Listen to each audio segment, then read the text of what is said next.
Vous informer, c'est notre devoir, Madame, Messieurs. Bienvenue à cette grande session d'information de la soirée. Ouvrons cette session d'information par cette nouvelle situation sécuritaire dans l'Est de la République démocratique du Congo. Le chef d'état-major de pays membres de la SADC et du Burundi, pays avec lequel la République démocratique du Congo est en bilatéral, ont clôturé ce samedi 2 mars leur réunion à Goma, selon le porte-parole de FARDC dans le Nord Kivu, le général Sylvain Ekenge. L'objectif était d'évaluer l'état des opérations sur terrain après une visite à Mobambiro dans la cité de Saké en territoire de Massissi. Suivez. Les chefs des forces de défense des pays contributeurs, les troupes de Sami Diarsi, du Burundi et de la RDC se sont réunis du 1er au 2 mars 2024 à Goma. Au cours de cette rencontre, il a été question d'évaluer l'évolution des opérations sur le terrain et de peaufiner des stratégies pour les renforcer, pour palper du doigt les réalités de terrain et faire l'état des lieux de la situation. Ils se sont rendus à Mobambiro, dans la cité de Saké, en territoire de Massissi. Leur présence à Goma est un signal fort qui annonce l'engagement et la détermination de la SADC et du Burundi aux côtés de la RDC pour le retour de la paix dans sa partie orientale. Restons toujours dans ces mêmes registres. Au moins 3 civils ont perdu la vie vendredi lorsque au moins 5 bombes de mortier ont été larguées sur la localité de Mubambiro à Saké dans le territoire de Massissi dans l'est de la République démocratique du Congo, a indiqué l'armée congolaise. Selon les informations fournies par le FARDC, ces attaques auraient été menées par les combattants du groupe rebelle M23 avec le soutien de soldats rwandais. L'objectif, selon les autorités militaires congolaises, était de dissuader les responsables militaires congolais ainsi que ces 2 pays partenaires, notamment l'Afrique du Sud, le Malawi, le Burundi et la Tanzanie, qui s'y rendaient à Mubambiro pour encourager les troupes déployées dans la région. Toujours dans ces mêmes registres, guerre dans l'Est de la République démocratique du Congo, le gouverneur militaire du Nord Kivu, le général-major Peter Sirimwami Kuba, plaide pour que le gouvernement national supprime le frais de participation de finalistes aux examens d'État de l'année scolaire 2023-2024, de l'année scolaire 2023-2024 plutôt, en raison notamment de la vulnérabilité de cette province en guerre. Cette annonce a été faite ce samedi 2 mars 2024 à la demande de la société civile du Nord Kivu. Tout à fait autre chose dans cette grande session d'information. Le président de la République, Félix Antoine Tshisekedi Tshilombo, est arrivé vendredi 1er mars 2024 à Antalya, en Turquie, pour prendre part à la 3e édition du forum diplomatique d'Antalya en marge des assises. L'agenda du chef de l'État congolais prévoit une rencontre avec le président turc Erdogan et des audiences à accorder aux différentes délégations. Suivi. Le président Félix Tshisekedi est arrivé en début de soirée ce vendredi à Antalya, ville du sud-ouest de la Turquie, où se déroule actuellement le 3e forum diplomatique d'Antalya. Le thème de cette édition porte sur comment faire progresser la diplomatie en période de trouble. Objectif, permettre aux États participants de tenir des réflexions et de trouver des réponses communes face aux défis mondiaux. En marge de ce forum, il tiendra des rencontres bilatérales et des audiences. Durant le premier mandat du président congolais, les 2 pays ont renforcé leurs relations, débouchant sur la signature de plusieurs accords de coopération dans les domaines de la sécurité, des transports ou encore de la santé. L'actualité, c'est aussi un consortium des organisations de droits de l'homme demande aux cours et tribunaux de corriger les erreurs commises par la CENI et aussi d'annuler le résultat des cooptation de chefs coutumiers promulguée par la CENI. Ces ONG l'ont dit après la réunion évaluative du processus électoral tenue vendredi 1er mars 2024 à Kinshasa. Suivi. Nous, membres du consortium des organisations des droits de l'homme en République démocratique du Congo, avons relevé les irrégularités ci-après. La violation intentionnelle de la Constitution, de la loi électorale, spécialement à ses articles 52 et 60, ainsi que d'autres instruments juridiques à la matière. La parodie des scrutins du 20 décembre dernier que personne ne cesse de qualifier de simulacre.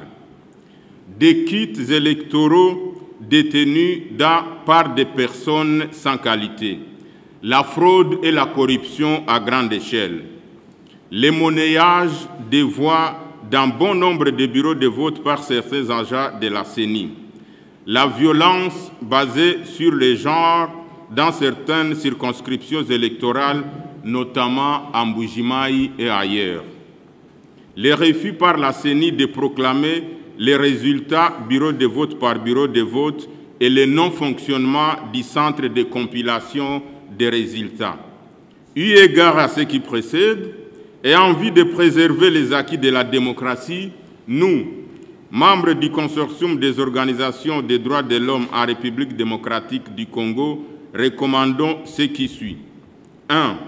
Aux cours et tribunaux, de corriger les erreurs commises par la CENI en proclamant les candidats réellement élus par la population, d'annuler les résultats de cooptation de chefs coutumiers illégalement cautionnés par la CENI, notamment dans les circonscriptions électorales de Dungu, Faradje, Kibombo, Kassongo et ailleurs, en réhabilitant les ayants droit.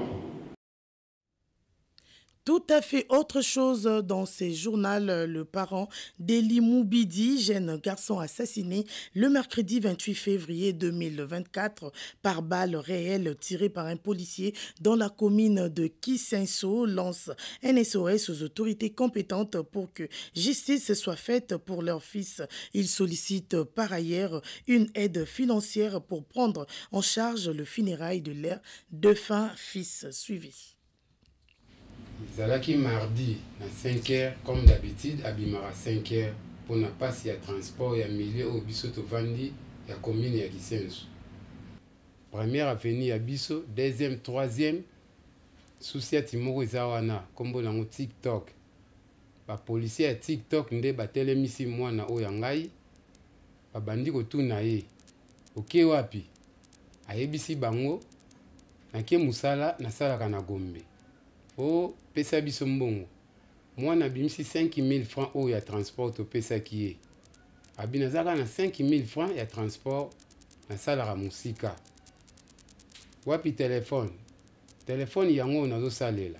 Ba botole téléphone, ba botole 5 000 francs congolais na ya transport. Olepe batika ete.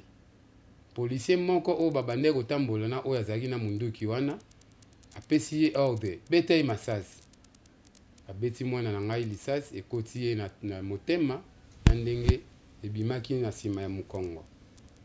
Mwana abandi policier bazolatisa policier teni na 3 jours ya pamba. Na 3 jours ya pamba muto ya bovandaki na ye civil. Mais n'espace ya 3 jours ya pamba alati teni bapesi ye na arme. Colonel na biso ya district na biso Ifenge ayebi ba dossier à la police o ezoleka na commune ya Kisenso. Lelo yo soki la police ya commune ya Kisenso vraiment ebebi Colonel Ifenge aza en tête ayebi. Akonzi batale la Colonel Ifenge wana malamu basala pena suivi ya Colonel Ifenge.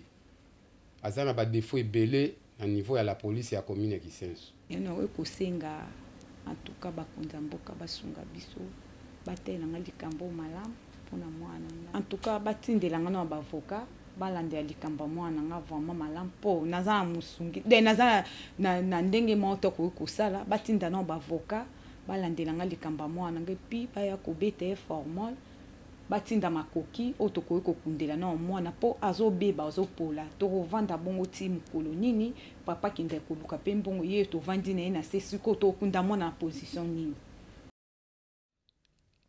Et puis l'humanité célèbre ce 2 mars 2024 la journée mondiale du livre. L'objectif est de promouvoir la lecture et rendre hommage aux écrivains. Pour le professeur Émile Bongeli, écrivain et auteur, le livre joue un grand rôle de développement de connaissances. Il encourage par ailleurs les intellectuels à la lecture car selon lui, rien ne peut remplacer cet exercice intellectuel pour l'évolution de la connaissance. Suivi. Et vous savez, les hommes ont toujours produit des connaissances, mais pour développer ces connaissances, c'est à partir des écrits. C'est-à-dire, quand il y a un écrit, n'est-ce pas, vous pouvez vous baser là-dessus, réfléchir et voir comment vous allez faire un saut de l'avant. Les civilisations qui sont restées essentiellement orales, ce sont des civilisations qui ont été écrasées parce que dans l'oralité, il n'y a pas moyen de développer, il n'y a pas moyen de se concentrer, il n'y a pas moyen d'améliorer les connaissances déjà produites. Et donc, le livre est d'une importance capitale pour toutes les civilisations du monde. Et nous qui sommes restés dans l'oralité, n'est-ce pas, vous voyez que nous avons été écrasés parce que nous avons été dépassés par ceux qui ont développé l'écriture. Au-delà de l'UNESCO, d'abord pour l'intérêt national, il faudrait que l'intellectuel congolais lise, n'est-ce pas, écrire notre expérience, écrire notre histoire, écrire notre géographie, écrire ce qui nous concerne et nous faire lire, n'est-ce pas, parce que la lecture, comme je vous l'ai dit, la lecture, je voulais dire que la lecture est à l'esprit ce que la gymnastique est au corps. Un corps qui ne bouge pas, n'est-ce pas, est un corps qui va être incapable de faire quoi que ce soit. Et un cerveau qui ne se nourrit pas par la lecture est un cerveau condamné, n'est-ce pas, à la déchéance. Et donc, il faut lire pour alimenter l'esprit, réfléchir, voir ce qu'il faut faire, ce qu'il ne faut pas faire, ce qui marche, ce qui ne marche pas. Il faut lire pour rendre, n'est-ce pas, l'esprit alerte, le cerveau fonctionnel, parce que c'est grâce au cerveau que nous saurons résoudre tous les problèmes qui nous assaillent. Et malheureusement, n'est-ce pas, au Congo, même les diplômés d'université ne lisent pas. Ils ne lisent pas. Et même les professeurs d'université ne se lisent pas entre eux. Et je pense qu'il faut lire et toujours plus lire. Rien ne peut remplacer la lecture dans le cadre de l'évolution, n'est-ce pas, de la connaissance. Si nous voulons être performants, si nous voulons être des intellectuels productifs, nous devons lire, n'est-ce pas, pour développer notre esprit et réfléchir sur ce que nous pouvons faire de meilleur. L'actualité, c'est aussi levé du corps de Zachary Badiengila, né Mwandantemi. Plusieurs autorités Makessa, ses militants et autres nés Congo ont fait le déplacement de la morgue de l'hôpital du cinquantenaire pour rendre le dernier hommage à Kinshasa au leader de Bundu Diamayala. Parlons sport à présent, 6e et dernière journée de la phase du groupe de la Ligue des champions de la CAF. Les tout-puissants Mazembe s'est incliné ce samedi 2 mars au Lucas Masterpiece Morip Stadium d'Afrique du Sud face au Mamelodi. Le Corbeau, déjà qualifié pour le quart de finale, ont perdu sur la plus petite marque 1-0, but marqué par Peter Chaloulile sur penalty. Il termine deuxième du groupe A avec 10 points derrière leur adversaire du jour qui finissent premier. Début compliqué pour les cheminots du Saint-Éloi Lupopo dans cette phase de play-off de la Linafoot. Le jaune et blé ont été neutralisés par le CS Don Bosco au stade Frédéric Kibasa Maliba de Lubumbashi sur le score de 1 but partout, bien entré dans son match avec un but de Patou Kabangou sur coup franc. Lupopo est surpris en début de deuxième période par le Soulésien. Prenons cette actualité pour boucler complètement cette grande session d'information. À Kinshasa, le stade Tata Raphaël de la Kétid va vibrer au rythme de play-off entre l'association sportive Victoria Club qui accordera son hospitalité aux Samouraïs le dimanche 3 mars 2024. En conférence de presse d'avant-match, le coach de l'Asvel Club, Abdeslam Ouadou, a indiqué que son équipe s'est bien préparée sur le plan mental et athlétique. Suivez. Bien préparé. On a eu un cycle de travail de 4 semaines et, dans lequel on a pu préparer, que ce soit sur le plan athlétique, que ce soit sur le plan mental, que ce soit sur le plan tactique. Voilà. Même s'il y a encore quelques réglages, mais en tout cas, on est satisfait de ce cycle de travail. On a vraiment pu rester ici. On a eu la possibilité de rester ici au pays. On avait la possibilité de partir à l'étranger. Et en évaluant le timing, j'ai estimé avec mon staff que ça pouvait nous compromettre la préparation. Et donc on a décidé de rester sur place et de pouvoir utiliser nos 4 semaines de préparation athlétique, et donc qui se sont formalisés par pas moins de 5 matchs de préparation, dans lequel on a vu des bonnes choses, de très bonnes choses aussi. Il y avait des autres choses à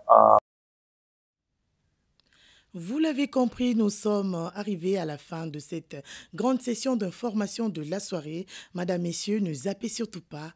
Restez branchés sur Tokomi Wapi car le programme continue.